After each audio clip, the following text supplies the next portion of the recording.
Welcome to Last Word. I'm David Jenkins. This is Chris Popst. And Chris, SEMO Conference Baseball Tournament coming up. It's ready and willing. Yay. Yay, baseball. Tell us what you know about it. I'll tell you what, I think Notre Dame is definitely the top contender in that one. They got the number one seed. They got the pitching staff. That's kind of a grueling tournament when you think about it. You got 3 games in 4 days, and you've got to have the pitching staff to do that. Notre Dame this year, they came into Tuesday's game with Sykeston with a .98 ERA, Jinx. That's good. If riding a 15-game winning streak after they beat Sykeston. They're definitely on a hot streak, and when you're doing that, you're going to be tough to beat. And other than that, you got Jackson at the 3, you got Poplar Bluff at the 2, I believe.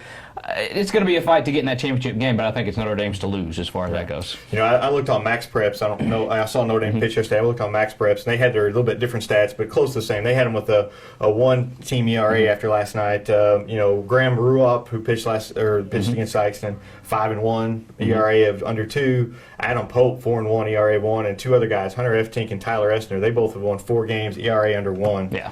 That's a good pitching staff. They're ranked number 1 in Class 4. They beat Westminster, if I'm not mistaken, who won the state title last year, and Valley last year, if I'm not mistaken, who won the state title. So they've ran the gauntlet and have played a tough schedule. They don't. I mean, I know. I talked to Coach Jeff Gravitt last Tuesday after they beat Sykeston, and he said that was one of their best well put together games, the best all together games, and that's saying something running 15 straight games at VAR. But they don't really impress. They don't really just overwhelm you, but they're just a grinded out, pitch strikes, let the defense work type of team. And offense has kind of been a little bit of a struggle, but hey, when you're got pitching behind you and defense to back you up, you don't need to score a lot of runs. Right, they're only batting .318 as a team, which for high school is kind of a little bit low. But it's still when you have pitching like that, you don't have to have you have to be batting about 400. Poplar Bluff, they've lost 3 straight. They're kind of struggling a little bit.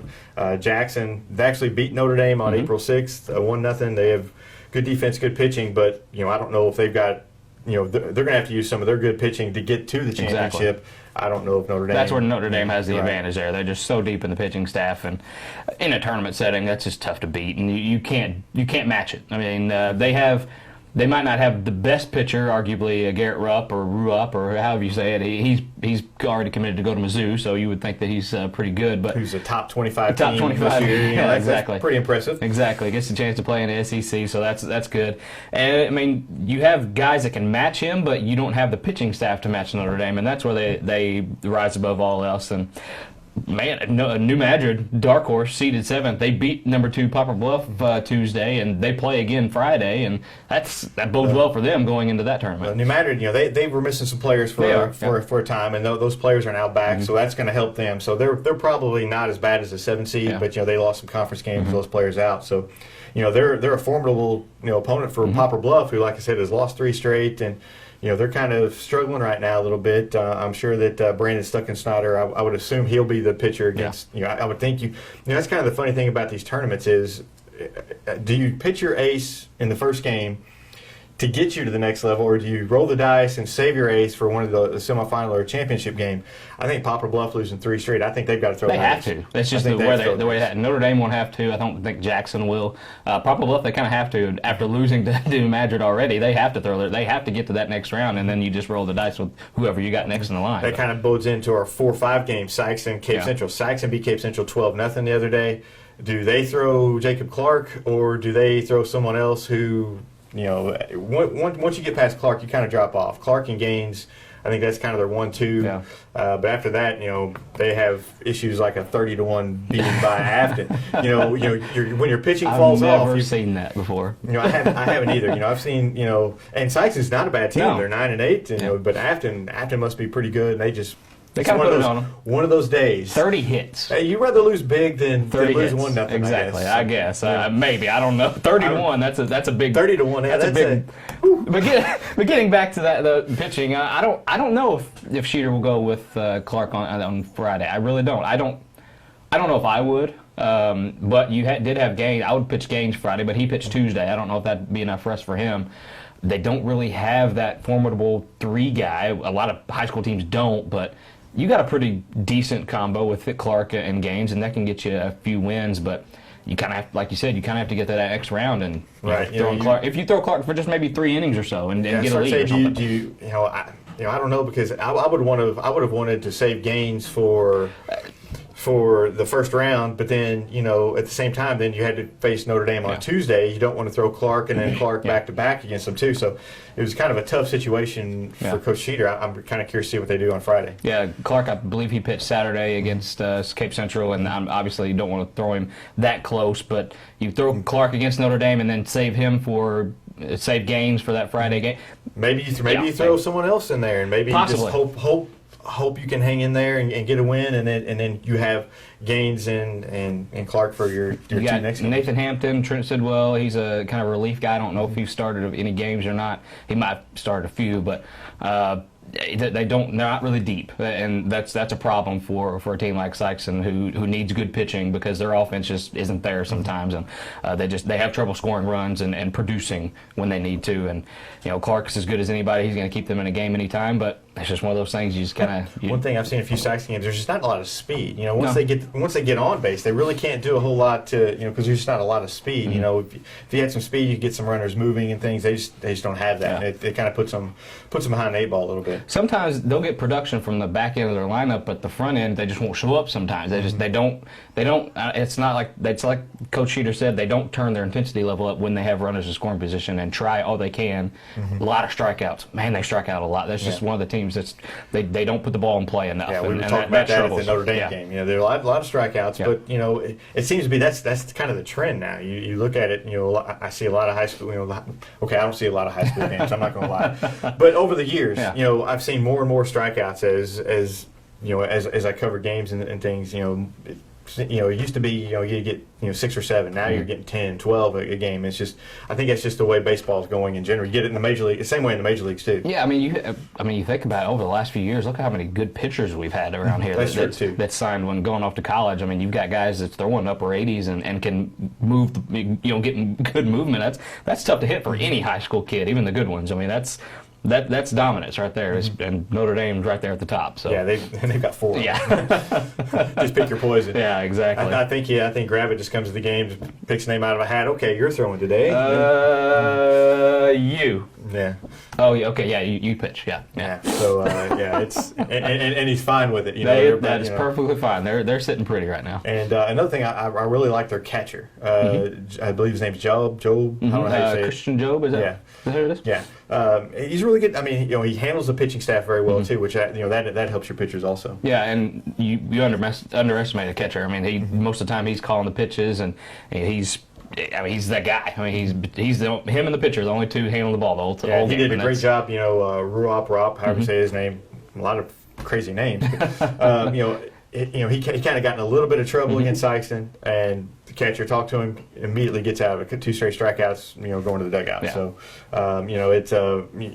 it's great to have a good catcher like that, as the Cardinals prove when they have Yadi and Molina behind the plate. It's good to have a catcher. New bobblehead. New bobblehead.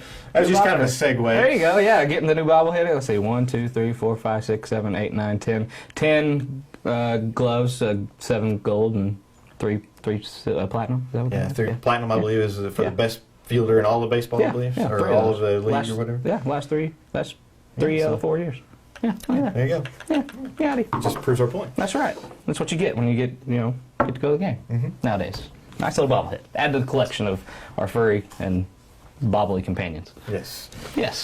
NBA playoffs, man. This is heating up. Wizards swept Otto Porter. Otto Porter's playing very well. He is, yeah. Watched him play again. Playing very well. Sorry, Tyler, but I guess he's golfing or whatever he does in the off season.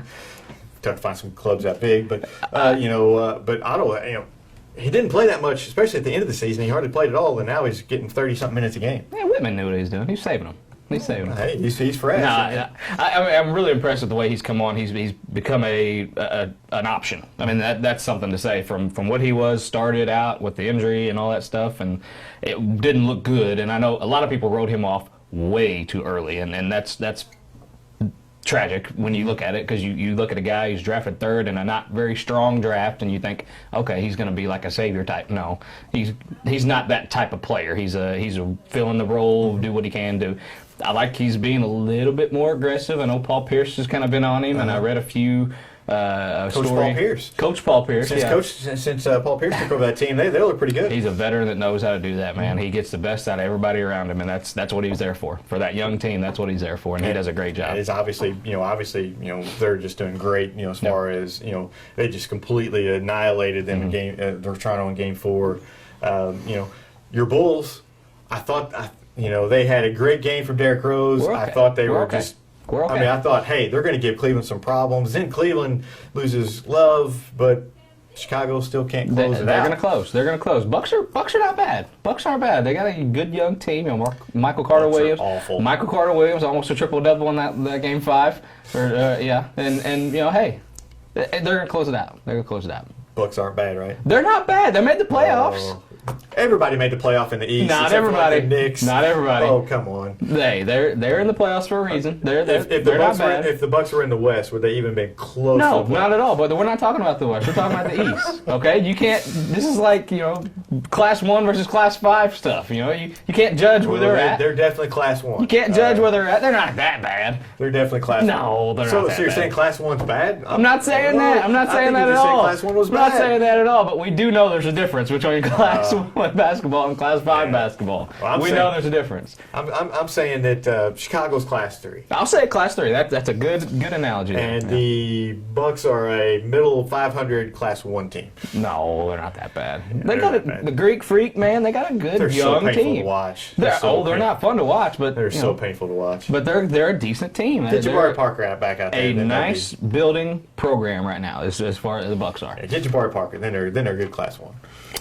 Whatever. He's not walking through those doors till next year. Not till next year. At least not unless he's on crutches. Not till next year. Spurs just keep rolling. They're And the Grizzlies had a chance. Officials, you're getting on my Bulls, and then here you go with the Grizzlies. First off, the Grizzlies are up 3-1, not 3-2. Okay, all right. So they've played one less game. Second off, they lost a game that they shouldn't have lost because the officials cheated them. But that's just we got cheated. I'm sorry, I'm from Sykeston. I live here now, so I have to go with we were cheated by the officials. Mm-hmm. Yeah.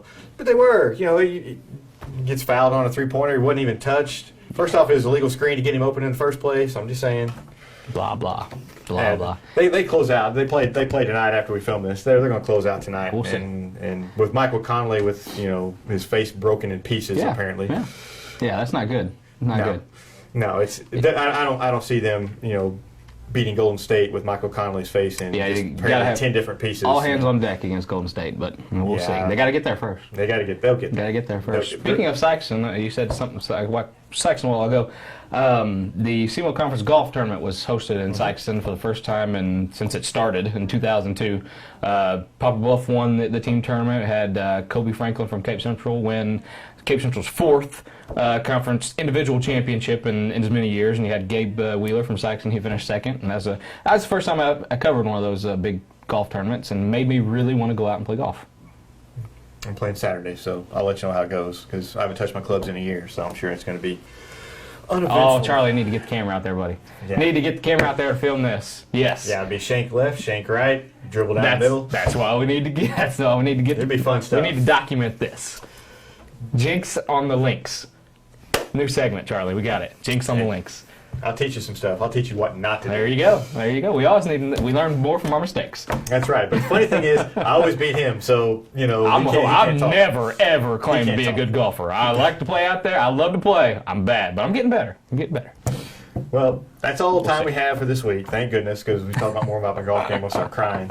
But we'll see you guys next week on The Last Word. We'll talk about the SEMO Conference Tournament and who won and all that jazz. Congratulations. Blah, blah, blah, blah, blah. We'll see you next week on The Last Word.